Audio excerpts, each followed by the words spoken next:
to come to green for 100 quick laps. Gavin Bichelle to the outside. Derek Griffith to the inside. Underway for the Orange Blossom 100 at New Smyrna Speedway, the final super late model race of the week, and George Phillips already scuffing up the right side of the race car, skims the wall into turn one. Shouldn't be any major damage. He will continue as the battle for the lead ensues. Griffith really digging hard to the inside. He would like to get out front and get clear of Gavin Bichelle. Right now, Bichelle really rolling the top side well. He will lead lap number one. Down tonight, obviously, with the weather issues that we had. We're under yellow as the field will slow down. There you see the reason why, as the 22, Robert Jonas, has spun coming off of turn number 4, slowing the pace with 26 laps in. See the driver a little frustrated inside the cockpit as he took the steering wheel off. And, you know, there's some damage to the right rear quarter panel of the 22 car. There's corresponding damage to the left front fender of the 09 car, and I think that's why you were seeing the frustration from Robert Jonas as he climbs out. And they were running 13th and 14th at the time as Jonas, in disgust, tosses his gloves, facing turn 4. So watch him as they work through 4 here. It looked like he had slowed down almost. Maybe trying to come to pit road. Yeah. Pretty big hit there. Gavin Bichelle, Derek Griffith bringing us back to green. Good restart for the front row. A little bit of a spin of the tires coming off of the corner for Derek Griffith. Gavin Bichelle will go into the lead. Griffith was being challenged a little bit by George Phillips before the yellow came out. Hall lays some rubber, trying to peek to the inside. Nearly 3 wide for second. Phillips up the banking. Here comes Carson Brown in the 81. Super late model feature on Saturday night is Carson Brown going to give him a shot to the bumper off of turn 2. Brown going to steal that position. Oh, he hooks him. Brown hard into the wall. Brown got into him down in turn number 2, and we'll have to look for sure, but it looked like Hall kind of returned the favor coming down the back straightaway. But leading is Gavin Bichelle, looking for a championship and another win on the outside lane. Pace car onto pit road, field picking up the pace. Here comes the field. Gavin Bichelle on the hammer, and he is going to pull George Phillips along with him. Phillips now alongside Derek Griffith. Griffith going to nose back out off of turn 2, but a great battle for second into turn 3. Griffith gives the 22 of Phillips some room in the outside lane. 63 laps to go, 13 away from the halfway mark of the Orange Blossom 100. White flag up, final time around for Gavin Bichelle. Bichelle by himself with the lead now at the front of the field at 3.4 seconds. It continues to grow, and he can almost coast from here. JBL Toyota car number 24 takes it through 3, takes it through 4, brings it to the line. Back-to-back wins for Gavin Bichelle.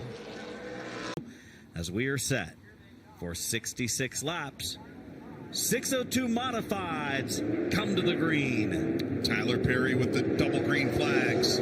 We are racing for 66 times around here at New Smyrna Speedway, and on the break, Max Handley with the jump. Here comes Nicholas Hovey in the 16th. Little bump drafting down the backstretch and into 3.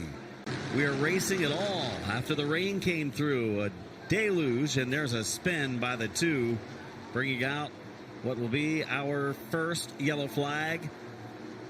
Pettinelli down in the grass. And he had a real good run here last night, Adam, which certainly helped boost him in the point standings. McIlerney pretty far down the list in points this week with the 98 car, so he started at the back of the field. We've got one spinning. Glory in the 74, loops it around through the mud. Bottom of the track, goes on the banking into the wall. Nowhere to go in the outside lane, and a terrible break deep in the field for the 06. Chris Hatton. A little bit of a surprise. He's made the bottom line work this time off the corner. Well, that's Hovey in the 16 getting to choose this time. He had the lead before the yellow flag came out, so he takes the bottom, but it is Hanley in the outside, actually making the second lane work pretty well. Look at the driver in third, the 73 of Hartwig using the outside lane, 27 LaCicero using the bottom.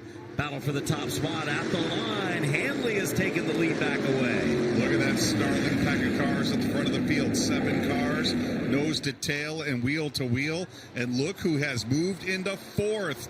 The veteran Lee Sharpstein has knifed his way through the field. He is putting pressure on Paulie Hartwig for 4th. Hatton, right side of the screen, now in the middle by himself. Oh. But in front, man, big hit. Pettinelli got Wow. some contact. I believe it was the 36 of Cooper. And it looks like Pettinelli was up on 2 wheels. Let's take a look at the speed shot view right here. Keep an eye on that orange car coming off of turn 4 right here. Oh, almost up and over for Pettinelli. Back underway for the 602 mods. Stack up a little bit on the inside lane. Max Hanley off the pace. Behind them, cars are going everywhere trying to avoid. They continue on. Point leader Max Hanley still off the pace. Oh, that could be it for his World Series championship hopes. Max Hanley off the pace, and it looks like he will bring that car to pit road. And the white flag waves for Nicholas Hovey. Final lap. Looking for his 3rd win of the week in 4 starts. His first visits this year to the World Series. On his way to 3. No pressure at all from behind. All he's got to do is make the final 2 corners. Working his way off of turn 4, twin checkered flags in the air. Nicholas Hovey picks up the win and the World Series championship. Ready for green. Emmerling, the point leader, bottom lane. So good this week with 3 wins. Out front in turn 1. Emmerling on the hammer. He will jump on to the advantage in turns 1 and 2. Look at that outside lane, not going to get the run that we normally see them get. Salamito kind of checking up through the top lane there, and he is going to impede the run that Austin Beers was having to the top side. Good battle for the top spot. We know that the 1 of Emmerling has been extremely good on long runs. Won the 200-lap race last Saturday. Late in the going of these races this week has been able to make the moves. Had a 2-for-1 move for the lead last night, working by Hirschman and Catalano. But right now it's early on, and Lutz is moving forward, challenging the 1 of Patrick Emmerling. We haven't seen many drivers be able to challenge, let alone pass, the number 1 of Patrick Emmerling. I don't know that Emmerling has been passed on the racetrack all week long. Right now, Lutz looking to do just that, wheel to wheel in turn 4. Lutz puts the nose out front. Who had it at the stripe? Shows Lutz on timing and scoring. Lead change. Lap 9 complete. Lutz pulling forward, not quite clear of the 1 quite yet. 10 laps down at the stripe this time. Great battle for the number 1 position in New Smyrna. Nice job keeping those cars under control as we've got the caution flag for the first time in a couple of cars. Sideways into turn 3. Pritchard in the 71, Knoll in the 17, the 2 that have gone around bottom of the racetrack in turns 1 and 2 with 17 laps to go. Make it 16 currently shown on the board, but I think it will be 17 laps left. It will. Down to the final 17, and there's trouble. Lutz up front, goes to the bottom of the racetrack. Car didn't go on the restart. Our race leader, Jake Lutz, is off the pace. And everybody doing a good heads-up job of driving to not collect Jacob Lutz, but wow, off the pace, and that has jumbled the field. 16 laps now to go. Up front, leading the way is Patrick Emmerling. At the white flag, looking for his 3rd win of the week, 4th counting the Tour modified race last Saturday. He's coming off of turn 4, twin checkered flags in the air. His 4th win of the week. Patrick Emmerling going to go to victory lane. Bertuccio in the wall in turn 3. Green is out. Turn number 4, Max Reeves, Brody Monahan. Get him underway. Ooh, bumping fenders down into turn 1. Neither of these 2 teenagers wanting to give an inch to the other off of into turn 1. Ooh, we've got a car hard at the outside wall off of turn 2. William Roberge in the 83 up against the wall. Then as it turned into the wall, it kept pulling him toward the wall with the right front wheel.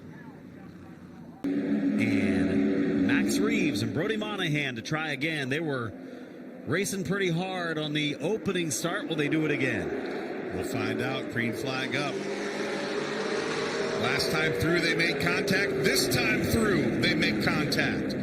Max Reeves throwing the hip check to Brody Monahan going into turn 1. Monahan now going to try to look to the inside into 3. Ooh, maybe a slight little nudge there through the center of the corner, but Reeves, we've got him 3 wide off at turn 4 and nearly putting more cars down into that infield grass. They crashed but didn't know it, so they continue in the right direction. Kitzmiller around the outside of Jimmy Renfrew Jr.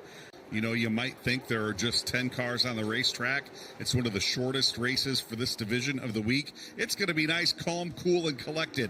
That is not the case, as these two at the front of the field racing for every inch on the racetrack. Monahan now to the inside of Max Reeves for the lead. Reeves has had a good week, gaining experience, turning a lot of laps in pro late model action, and getting into victory lane. The Cookout number 18 car, side to side.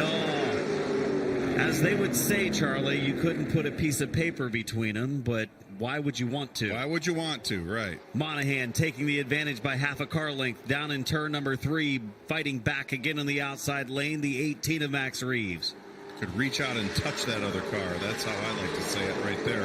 And it is very close quarters racing. Now Reeves to the bottom of the racetrack. He tried to pull the crossover move, couldn't make it stick. He is locked into that second position, and he is now just about a lap and a half away from clinching officially that World Series championship. White flag up for Brody Monahan. Monahan has had a strong week in pro late model competition. He led by such big amounts in this race, we kind of forgot about him. Well, he's not going to be forgotten about in victory lane tonight, because Brody Monahan brings it off at turn 4 to the double checkered and claims his first win of the World Series. Hunter Wright going to cross the line. He'll clinch that World Series championship, and the rest of the field streaming under that checkered flag as well. Great finish for Jimmy Renfrew to come home in 3rd.